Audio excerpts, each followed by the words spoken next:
This program is proudly brought to you by Track and Ball Gaming.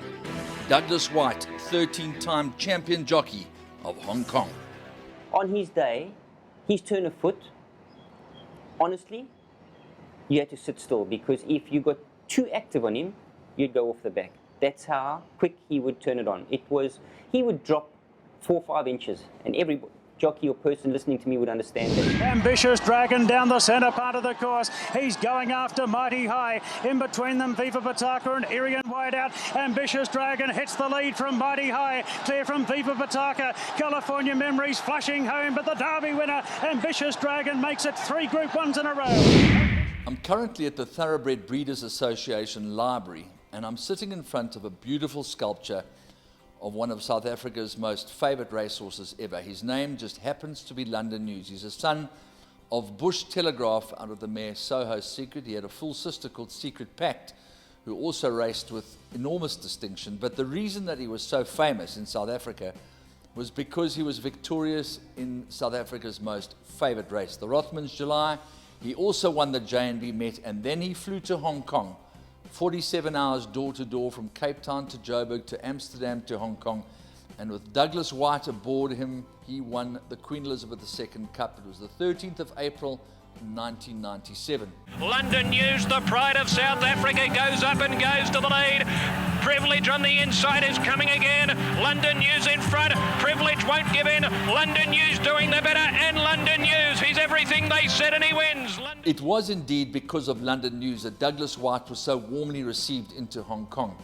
And last week on Breeding to Win, we took a look at Douglas Whyte's first 1,000 winners in Hong Kong. He's now reached a milestone in excess of 1,800. We've got some video footage, and we've also got a fascinating interview with Douglas to tell us how he has made such a success of his career in Hong Kong, where he has been champion jockey for 13 years in a row. Hong Kong's all about time, and time is of the essence. So track work starts at 4:45. Unlike anywhere else in the world where you can have maybe half an hour, 45 minutes, an hour per horse, per lot, here it's 15 minutes, 20 minutes max, and the next lot's got to come out. And you're on a time schedule. Then the track closes for 20 minutes for them to harrow, and 8:30 the track's closed. So if you miss your last lot or your last 2 lots, they don't work today. Think about tomorrow, or send them for a swim, but they're not working today. So horses here mentally have to be tough. I think that's just part of the industry. Owners, jockeys, trainers, everybody is tough. And if you don't adapt, you ain't making it in Hong Kong. So how tough was Viva Pataka, Ambitious Dragon? How tough was Vengeance and Rain, Silent Witness? I mean, mention a few that you've ridden. These horses, they're freaks.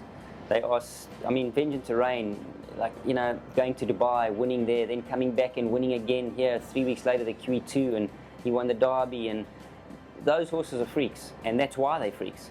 And that's why they're few and far between, because if there were too many of them, we wouldn't appreciate them.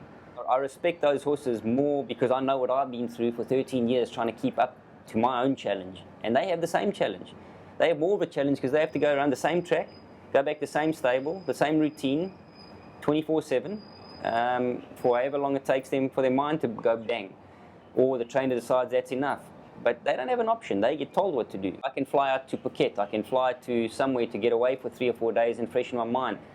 They stuck here. They don't have a choice. At the top of your mind, there will always be those things that have helped you go from one precipice to the next precipice to keep you going through those valleys. Just give us a broad brushstroke of some of the horses and some of the occurrences that have kept Douglas Whyte alive. Think about it now, just talking about it, I can still vividly remember the races and what we went through and how we did it, and just special places. And then you get Ambitious Dragon. He would drop 4 or 5 inches when he accelerated, and you would have to just aim for a place, because otherwise you're going to knock somebody out the way, and when you stop his momentum, he could never pick it up again. And I remember going past Jeff Lloyd one day, and he thought he had the race won, and I came past him and I just looked at him, And we went past the line, and he went, "That's unbelievable." And that was Ambitious Dragon on his day. He was unbelievable. So these kind of horses have, they've left a real soft spot and a rememberable spot in my mind. And that's what got me going and kept me going for a long time. At the moment, things in Hong Kong are really tough, and you could ask any jockey that, but I'll stick it out. I just hate throwing the towel in when things get tough. You stick around, you deal with that. But I have things at the back of my mind which I know I'm going to do, and it will be in Hong Kong, and I'm going to make a success of it. I have a plan. I'm going to fulfill that plan, and you'll see my name around for a lot longer. Just watch the space, yeah. When I retire, that's where I'll be. I'll be in Italy, making wine, looking after my horses. We've got fruit trees, we've got pretty much everything. We'll have our own self-maintained farm for friends and family to come and visit. This program is proudly brought to you by Track and Bull Gaming. Douglas Whyte, 13-time champion jockey of Hong Kong.